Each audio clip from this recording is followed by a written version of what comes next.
Welcome to the Call to Action podcast, where we bring you incredible people and even more incredible stories with discussions and topics about what it takes to sacrifice everything to overcome hardships and failures to achieve success. Our guests heard the call. Now it's your turn.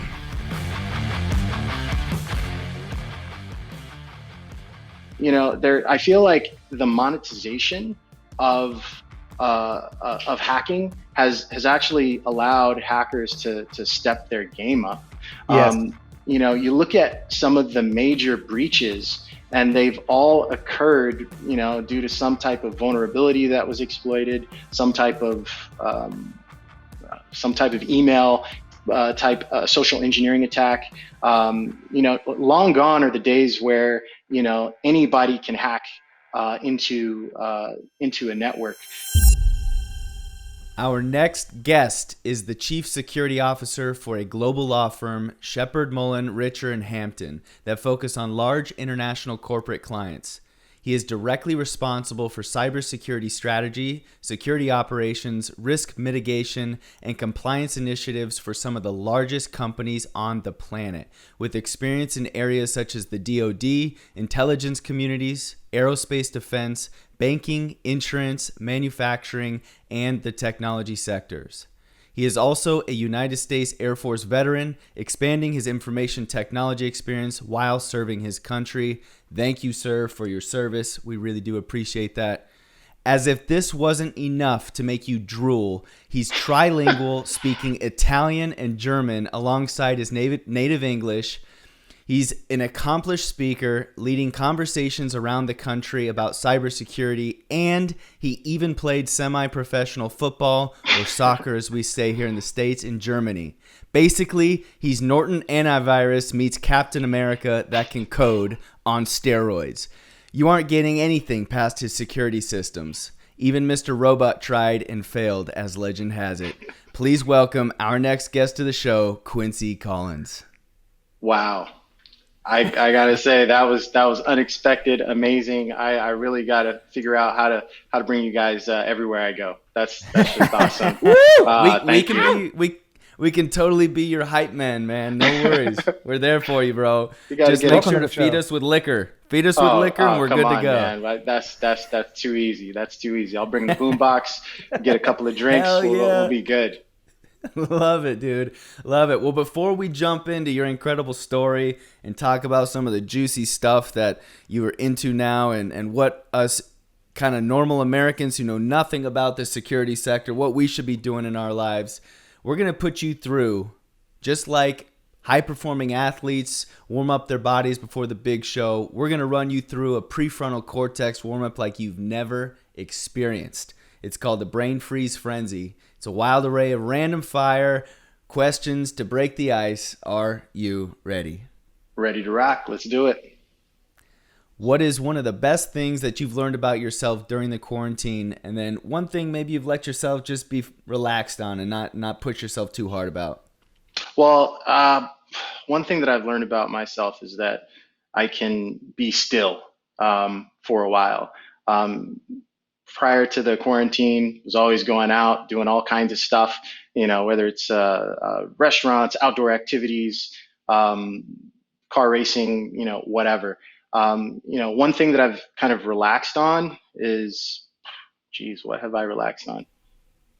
I've relaxed on going out. I relaxed on going out so much, staying quarantined, staying safe. Everything is mostly the same. With regard to my life and what I'm doing, I'm working every day. I'm just doing it at home, so I'm doing a lot of those things at home rather than going out and doing those things. Whether it's working out, whether it's chatting with friends, doing things virtually. So things have shifted to a virtual manner and an at-home manner. Beautiful. All right. What is your morning routine? Morning routine: wake up, check emails, make coffee.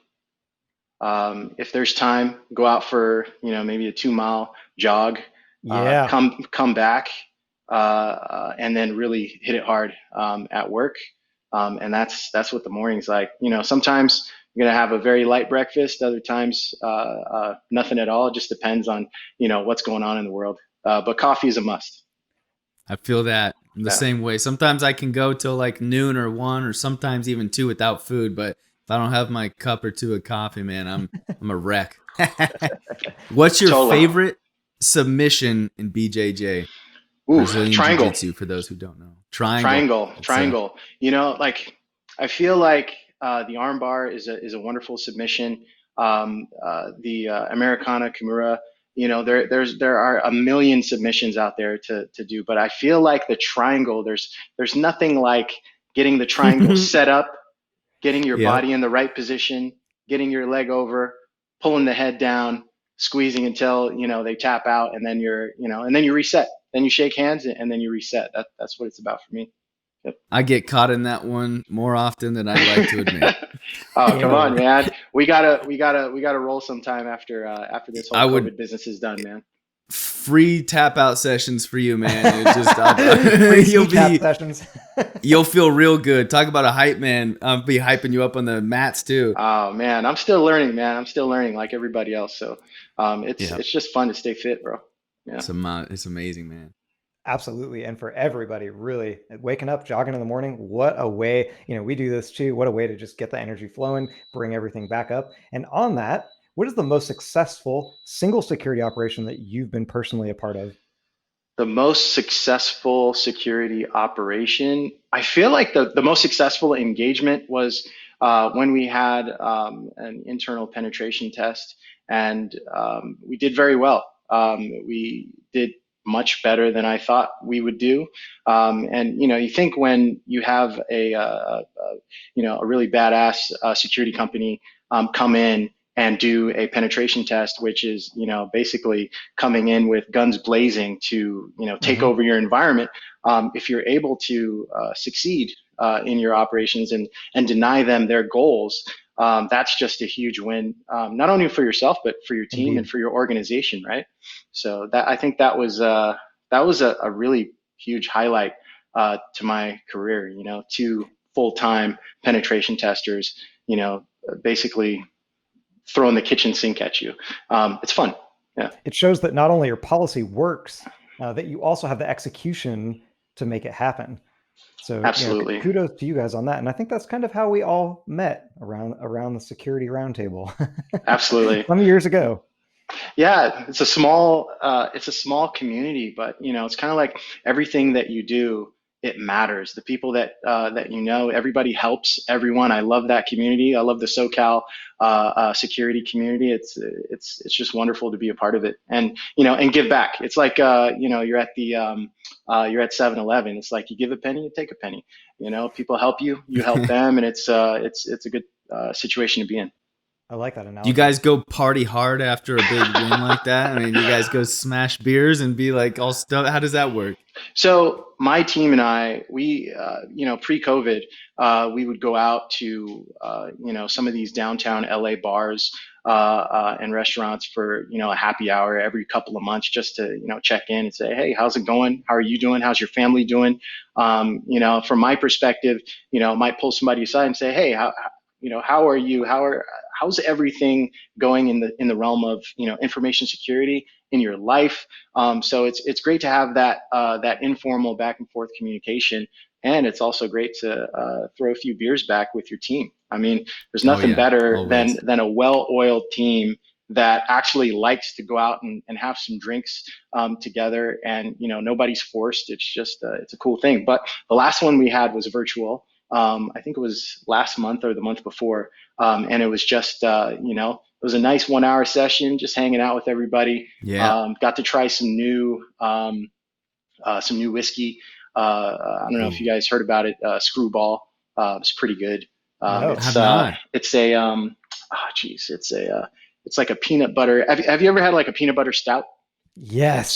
So it's peanut butter stout meets whiskey. So yeah, it was pretty good. Just try it out, check it out. Definitely trying that out. Definitely trying that out.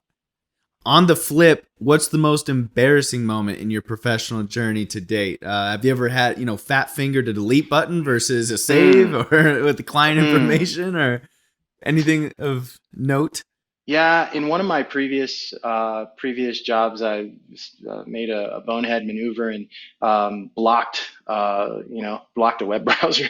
That wasn't too smart. But I feel like it's through mistakes like that that you learn to be extra careful. And nothing peps you up quicker than making a mistake like that. Yeah, I isn't that couldn't the agree truth? more. Yeah, Yeah. and always the most secure system is the least usable system. Yeah, yeah. You just unplug it, throw it out the window. That's the most secure system Yeah, that you can have. Yeah, absolutely. yeah. Pour wet cement in there. Especially close off the USB ports, flush it down the toilet. Oh Whatever. There yeah, you go. oh Now yeah. it's secure. Just weld it shut. It'll be secure. Definitely. It's been said that you love fast cars. What's the coolest car you've gotten to drive? Wow.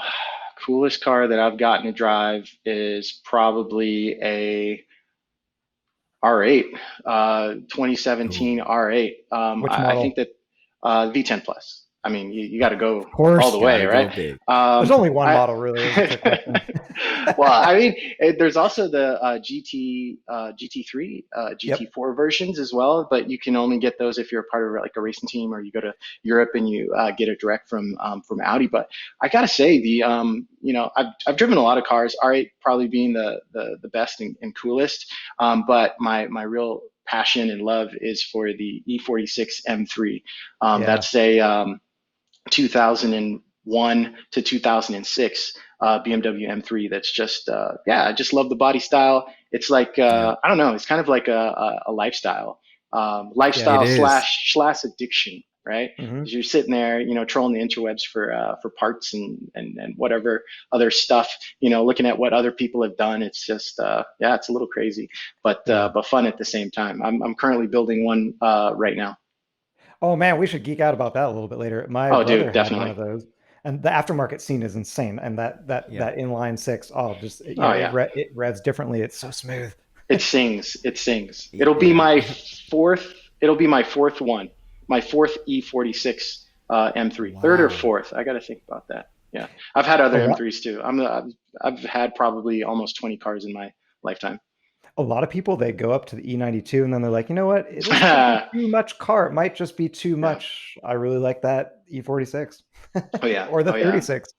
Well, the E92s are a little bit disconnected in the Yes. driving experience, unless you probably change the suspension, maybe change the steering rack, maybe change some other things. But the E46 M3, it's like you're connected to the road, you're connected to the car, you're Hmm. connected Yes. to this machine. So it's this visceral experience when especially when you mod it, that it's just like it's just not possible to recreate, especially on the street. You always got to drive fast on the track, right? Drive slow on the street, fast on the track. But Yes. it's just so awesome. It's awesome, It's the awesome feeling. same. It's kind of the same concept as like jujitsu, right? You fight on the mats, you let it out aggressively, controlled aggression on the mats, but then you don't want to in public. It's kind of the same thing with cars, man. You Yeah, gotta learn how to do it in the right scenario because otherwise you're putting a lot of people at risk yeah, outside of yourself, for sure. yeah. What's your favorite football, soccer team, and then player? Hmm. So I'm a fan of Barcelona. I'm also a fan of Chelsea, Arsenal. I like a lot of the big teams, and Hmm. I typically follow players and not teams. So from a player standpoint, I'd say my favorite player is Cristiano Ronaldo. Second favorite, Messi. Maybe third favorite is Kylian Mbappe. So Mm. Yeah. I just like the way that those individuals play on the field, and they're very different Yeah. players. Those three. Yes. Absolutely. Neymar is also sick, man. He's a It's just joy to beautiful watch. it's beautiful to watch, and these guys have not only individual skill, but they also can play very well on a team. And then quite a few of them have shown that they can play on different teams aside from Messi, right? He's only ever been at Barcelona. But you look at Cristiano Ronaldo now at Juventus and back at Manchester, and then he was at Real too. It's just like it's just a beautiful thing to watch. It's the The beautiful game, Juventus man. run was crazy. Yeah, those guys are yeah, those guys are just magical. So we'll see what happens. They find a way to transfer it anyway. I have a feeling if Messi were to move, he would probably be, the same, if not even better. I don't know if you watched anything going on recently, but he kind of played around with getting out of Barcelona. He was having some troubles, and they've just not been treating the players as right as he's been liking. So Man City, kind of the team I fell in love with once I followed Carlos Tevez when he moved over there. And then ever since him being there, and then he left, moved back to Argentina, I just kind of continued following them. And man, I've just loved how many, Arab billionaires have invested into it and just allowed them to snag up these enormous players. And when I saw Messi, I was like, that would be it for me, but didn't work out as of right now, but hopefully we'll see next season. Well, I feel like sometimes in the public arena, like some of the things that get out, it's like people want to just build up the anticipation. So the whole entire football world heard about Messi and his contract troubles and trying to get out and all of that other stuff, but like next season, we know, or we think we know he's leaving. So maybe he's doing a play for maybe more money at Barcelona when his contract expires, or he's going to be selling a ton of jerseys at Man City or whatever other team. Who knows? There might be another team in play that we don't even know about right now. Yeah, so, man, that's a great way to look at it. Very analytical there. I can see the brain working. Love it. Like to have fun. Right. This next one is a two-part question. Breathe into it. It's one of my favorite questions. What has been one great and one shitty piece of leadership advice that you have been given?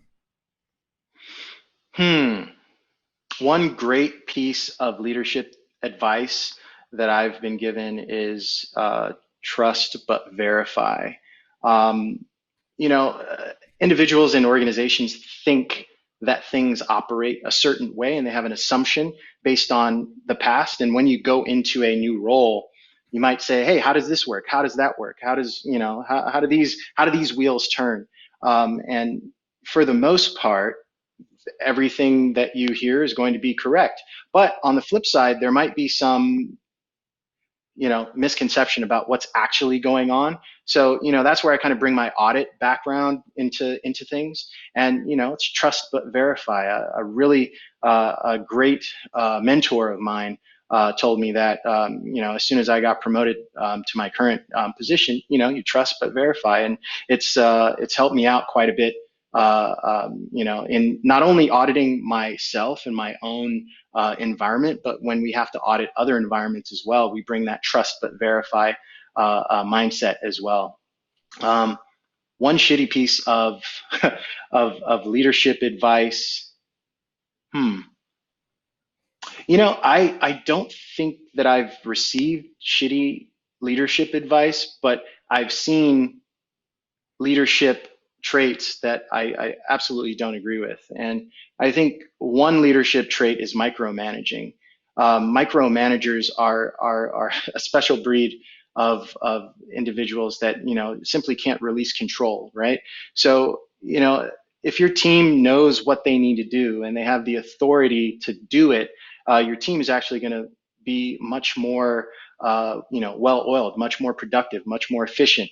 They're gonna meet and exceed timelines. They're gonna do things that you never thought was possible, and they're going to be able to think freely without that micromanager on their back, every single day. So this goes back to my time where I had one supervisor that when I was in the Air Force that really wanted to keep a tight grip on each and every single minute of the day. And I learned, and I actually folded the opposite of that into my leadership style. So yeah, much lower stress environments to really bring out the creativity every single time. Oh yeah, creativity is what we need. Using those traits that you just spoken about that you've developed over these years, in contrast to what you saw as being kind of less than ideal leadership advice and characteristics. What is the biggest yes we can do a moment when a client asked you to do something you just had no fucking idea, but you still went out there and got it done? If any. Well, I don't know that there's a particular control or particular thing or system that we've had to put in or what have you in any of my jobs that I've had that they're like, hey, you got to do this. I think especially in my role now, I find that clients have many different types of requirements. So, we'll have clients from the banking sector, from the insurance sector, medical sector. We'll have international clients. So we'll have to, really take a hard look at the regulations, rules, and guidance in those particular spaces, in those particular verticals, and kind of like, just make it happen. So there have been instances where, a client has wanted us to kind of change what it is that we're doing slightly, right? Want us to, turn the knob up just a little bit on one thing or another thing. And, if it's something that is doable, we go ahead and do it. As it's a client's first type atmosphere. And, it's kind of like, in all of the different jobs that I've had, whether it's in the Department of Defense to now, it's always been a client's first type of atmosphere. In the Air Force, we call it service before self, right? So you got to take a look at the mission first. You know what your role is in the organization or in that little cog or whatever it is that you're doing, and you got to make sure that you have excellence, service before self. And just do the best that you can. Amen to that. Any crazy hacker security breach stories? I think hacker and breach stories are all over the internet with regard to. This is personal. Yeah, with regard to all different types of industries, and it's actually pretty crazy because I feel like the monetization of hacking has actually allowed hackers to step their game up. Yes. You look at some of the major breaches, and they've all occurred, due to some type of vulnerability that was exploited, some type of email type social engineering attack. Long gone are the days where anybody can hack into a network.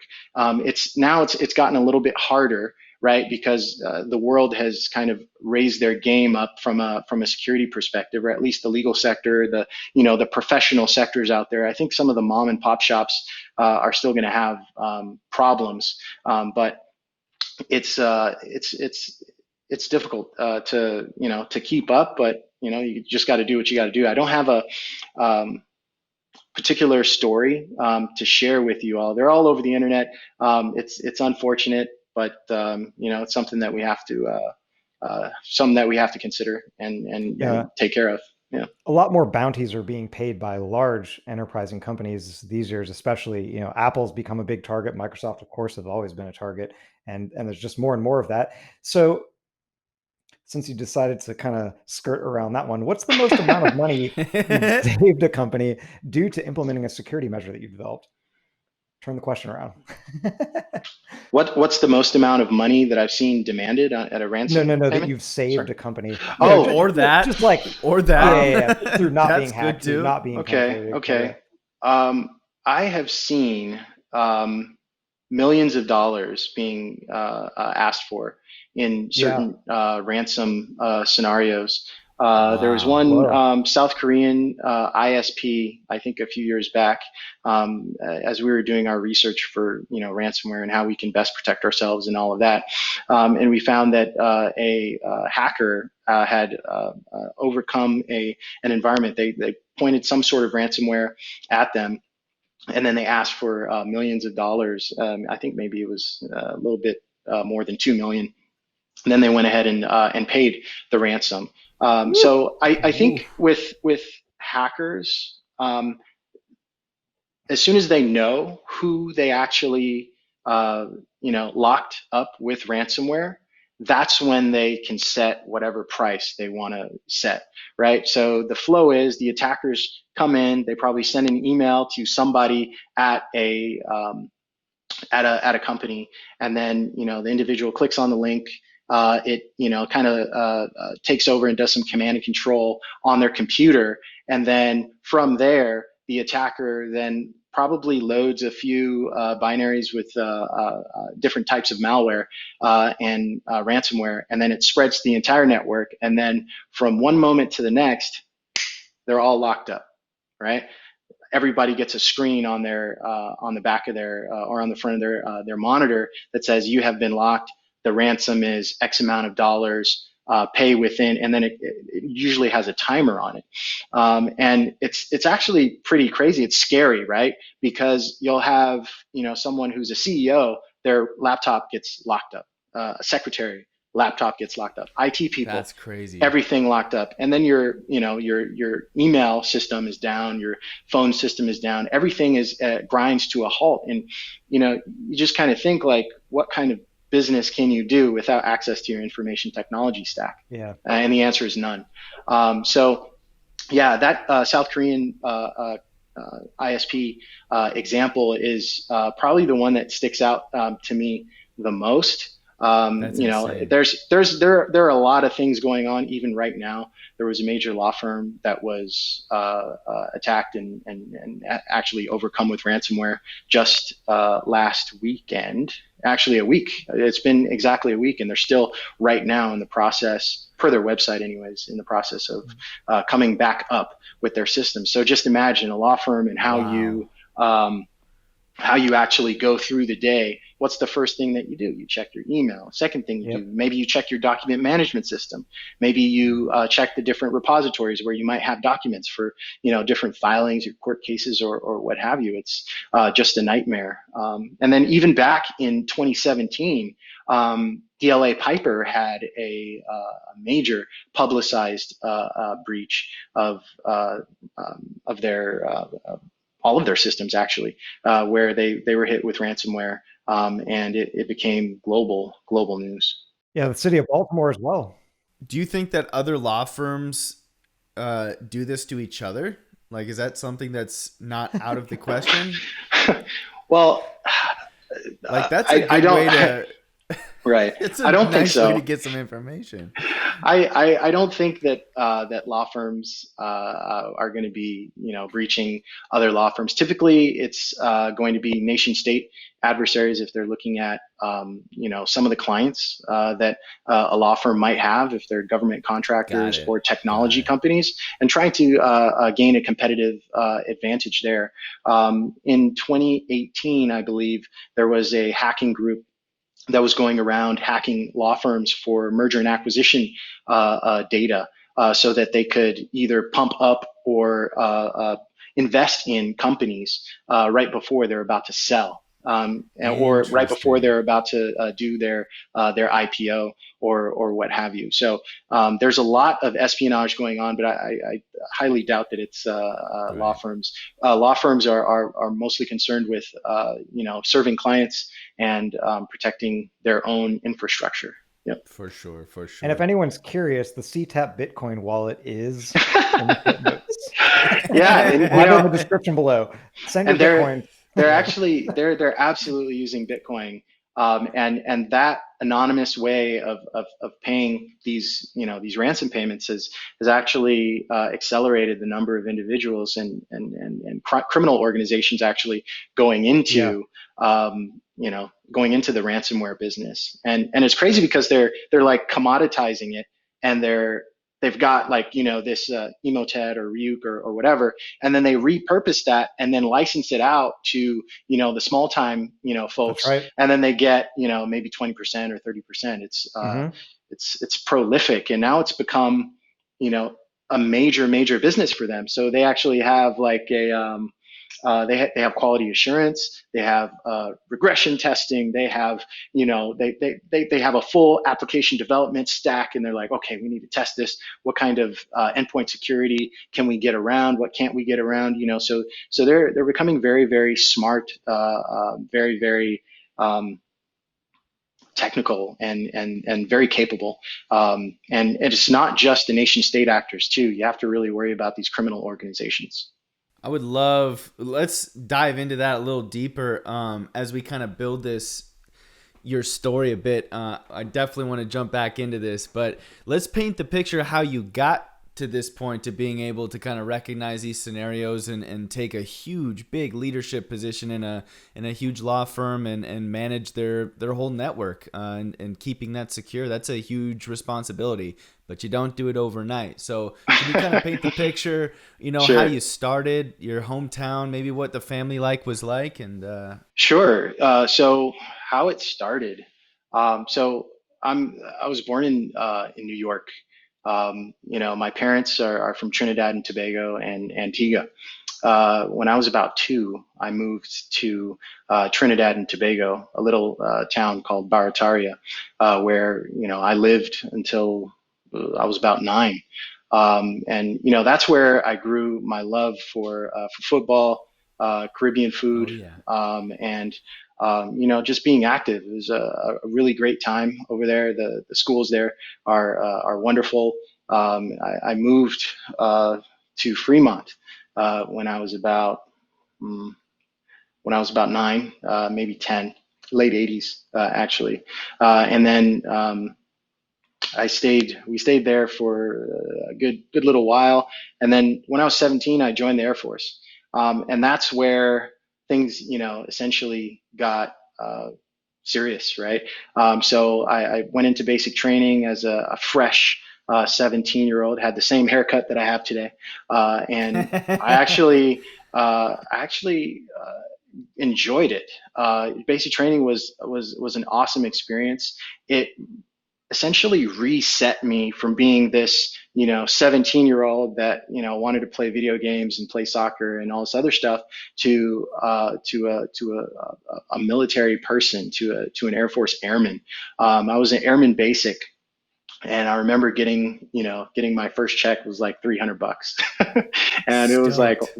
I was like, wow, this is awesome. I looked at my paycheck that I had from working at Pep Boys to working There at the you Air go. Force, and I was like, wow, Pep Boys was more. But yeah, I had as an airman basic, you don't make much money, but what you do get is a wealth of experience in a very structured environment. And I built that all the way through. I started my IT career after tech school in Ramstein Air Force Base, and that was fun. Where I got to work at a help desk, do computer maintenance, and then I went to the network operations center, did some switching and routing, and then I moved on over to.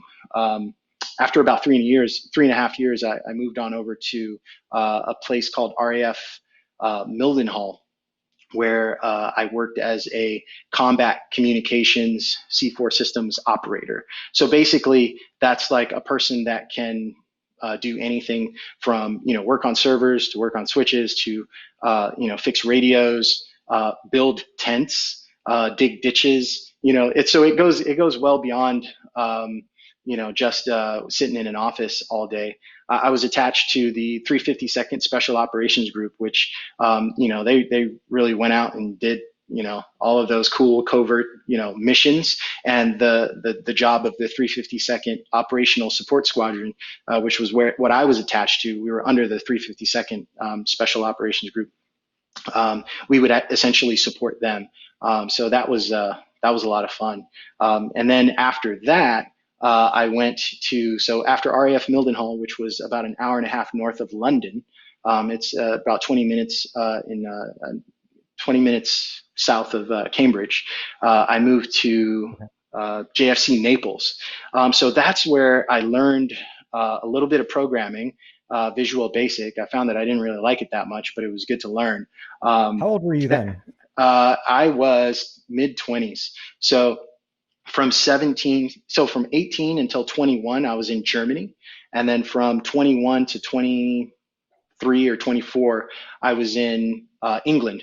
And then from there, I went to JFC Naples, where I spent 3 years there. So I left when I was, I think, about 27. About 27. And JFC Naples was where I learned Italian. I went, strange, funny thing. I think the aha Beautiful moment. women over there too, man. It was a wonderful situation over there. But the aha moment that I had there was when they asked me if I wanted to go to a programming class. And I said, yes, I want to go to this programming class. And then so we went out in the center of Naples, and the guy was teaching in Italian. Oh, So just wow. imagine I'm sitting there, and and I had been in Naples for for about a year already. So I was playing soccer with the locals, I was hanging out, going to bars, restaurants, whatever. And I actually was able to follow along in the class and get my little certificate in Visual Basic 6.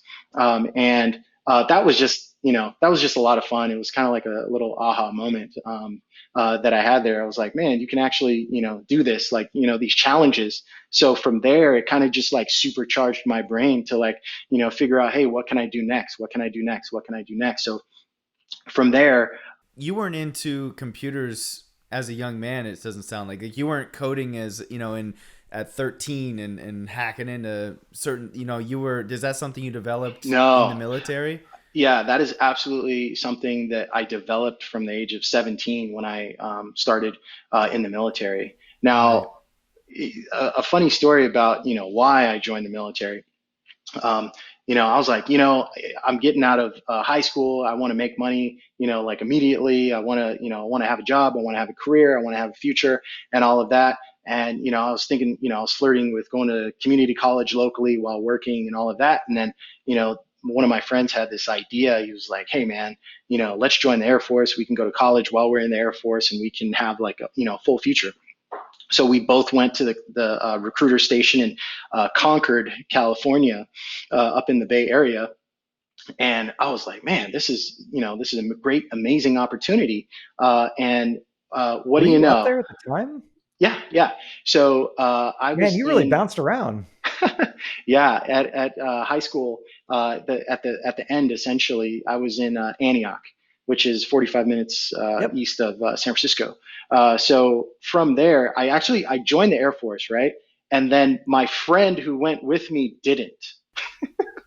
So Okay. it was an interesting thing. So I just kind of maybe it was just meant to be that my Thanks, a good friend. friend of my guy a good friend of mine, he was like, hey man, this is great. And I looked into it and I was like, yeah, this is awesome. So I joined. He didn't. And I think that it was the best decision that I could have ever made.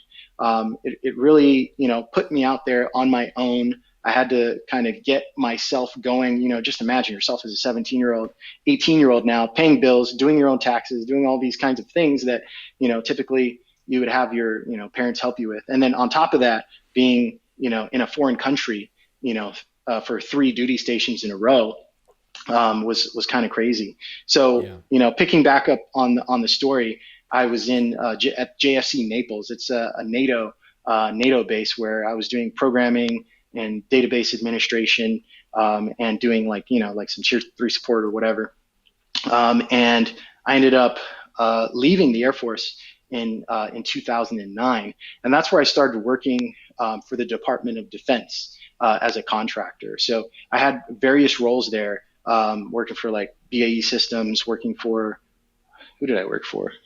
It's like such a long time ago. SRA, Right. International, and General Dynamics, and that's where I, supervised military personnel, Yeah, very and large did military large, companies. right, and then did large scale projects, including information technology projects, information security projects, and certification and accreditation at the end. And that was, geez, that was until I was, early 30s. And, I ended up leaving the whole DoD kind of situation back in at the end of 2014. And I gotta say, it was awesome. And I thought to myself, you know what? Maybe I want to go back. So I kind of flirted with the idea of going back, but at the same time, I'm from California. My family's here in Northern California, anyways. So I really decided to give it a go. But first, I took a couple of months of vacation and hung out in Sweden, in Stuttgart, in I went to Wiesbaden. I just kind of hopped around Germany and Sweden, and had a blast for a couple of months before coming back to the States. And Naturally, then, you've got to. absolutely. So then I actually ended up, started looking for a new gig. I think it was like January 2015, and then I said, So at this point, you're pretty proficient with your job, like the scope of information security systems. Yeah, Like yeah, absolutely. At this point, you're in a leadership role, right? Right. So at that point, I was acting as a principal information security consultant, essentially assessing Department of Defense systems. So if you look at any base in the United States, or even abroad, they have different networks of information technology systems. So what I was doing there was going off of the risk management framework. It's a Department of Defense instruction, which reduces the risk associated with doing business from an information technology standpoint. So they'll have their unclassified network, their secret network, their top secret, and then they'll have other networks as well for NATO and so forth. Did you have access to those top secret ones? I mean, could you find out some juicy stuff on some people, or what? Did I have access? So I had the access that I needed to do my job, which is essentially a least privilege. It's a least privileged access. So yes, I had access to things, but you can get yourself into trouble really quickly if you're exploring different Edward drives and things like that. Yeah, you definitely want to do your job and go home. Got it. So definitely. Well-versed answer. Got it. Yeah.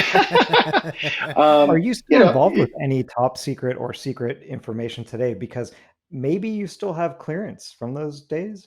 So the way that clearances work is that they last for a certain time period. And that time period can last from as low as a couple of years all the way up to 10 years, depending on what level of clearance that you have. So I don't actually have access to any government information. I don't do any of that type of work anymore. But when I was there, it was pretty amazing. The stuff that individuals see and do and hear. Especially when you're in some of these big rooms and things like that. It's very interesting. But sorry, I can't tell you guys anything about it. I was just gonna be like, oh man. I was like, come on, guys. Are you throwing that one up for a home run or what? Because I'll ask it. it's a alley-oop. It's an alley-oop. Got it. I'll dunk it home. Yeah. You do. So you're 100% in the private sector today. 100%. Yeah. On that similar topic, can you maybe discuss anything? Leaders talk to leaders. You're obviously around a lot of these very high-tech Los Angeles-based companies.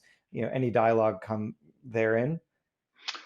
So I'm a part of a number of different groups or committees, let's say. I'm a part of the ISC squared, ISACA, some, two like large certification boards. And then we have LSISAO. It's an ISAC. It's basically an information sharing organization. Which is basically built on friends helping friends. And if you ever needed to ask the industry, put your finger on the pulse of the industry and ask like, hey, what are you doing for this? What are you doing for that? That's where you go to your ISAC. They also have intelligence feeds, flash alerts, and then they also give you information on just various things that you're trying to do.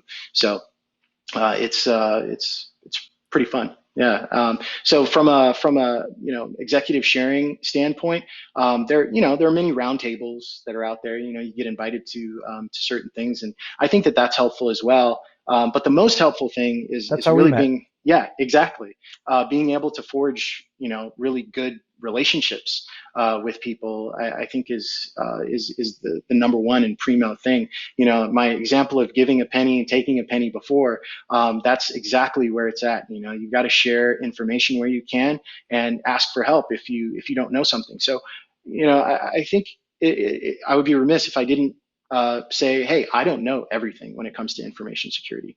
I know quite a bit, and I've been in the industry for almost 20 years. Actually, next year in March, it'll be 20 years that I've been a part of information technology and information security. So you have to share the information, or you have to look for information. Like you're a part of a big community here. And, even if you're an executive, you're not, expected to know each and every single thing, but you are expected to know how to find that information out. Quincey, for the simple-minded individuals who on a daily basis don't need to quote unquote think about security and information and everything you're dealing with, what can you explain to our listeners who might not know what it is, and maybe like why they should be interested in it more? Solid question. Very applicable. Man, that episode with Quincey was just about as good as this hazelnut latte, handmade by yours truly.